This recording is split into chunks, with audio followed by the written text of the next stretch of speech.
what constitutes strength in the first place? So there's a guy, another guy, and there's Billy. How can we tell who is stronger? There has to be some kind of a conflict. There has to be some kind of a measure of strength for us to determine who is stronger, right? So when we think about strength, it's like we almost need challenges. We need situations that exert strength in order to determine strength, right? So the question at hand is how to get mentally, strong. That means we have to be able to overcome certain levels of challenges in order for us to be confidently saying that we are strong. Okay, so I could tell you I'm super mentally strong, and then you write one YouTube comment that says this Billy guy is full of shit. He doesn't know anything what he's talking about.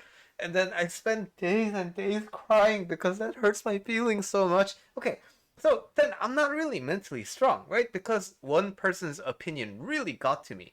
But that was okay. So they watched my video and then that was a personal one, okay? But suppose it's not even personal. Suppose somebody says on the internet, "Oh, Asian people are so dumb. They have small dicks and small eyes." Okay, and then I read that and then I'm like, "Oh my god, no! I'm so ashamed to be an Asian."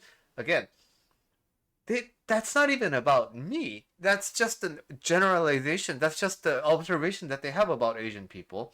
And if I take that personally and get hurt over it, then I'm not really mentally strong, right?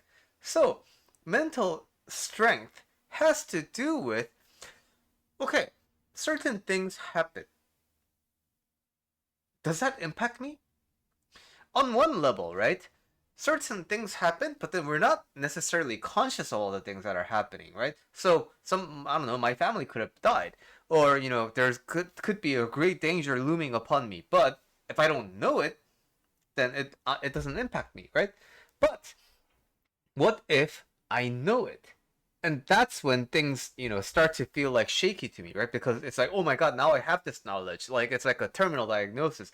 Oh, now that I'm gonna die anyway, but having the terminal diagnosis is like, oh my god, I'm really gonna die. Like as if I wasn't gonna die, right? So while knowing, while perceiving, while interpreting all the things that are happening in the world, how much of your core can you just maintain? How unshaken are you? That I think is a really good measure of mental strength, right? So, in order to do that, we need to find ourselves because this question is ultimately about how, right?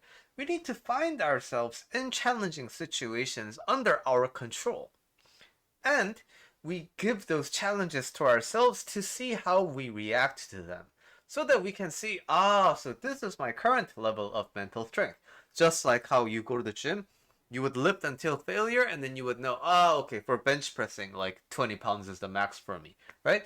And then you keep gaining, and then you get 30. And then you keep gaining, and then you get 40. Just like that.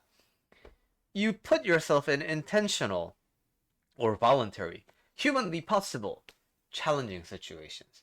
And you do this as you constantly evaluate yourself. And that's a very sustainable way of developing your mental strength. And if you want to check out how to do that in a Buddhist practice kind of a way, you can follow the link in the description to download my guide to Introduction of Buddhist Practices.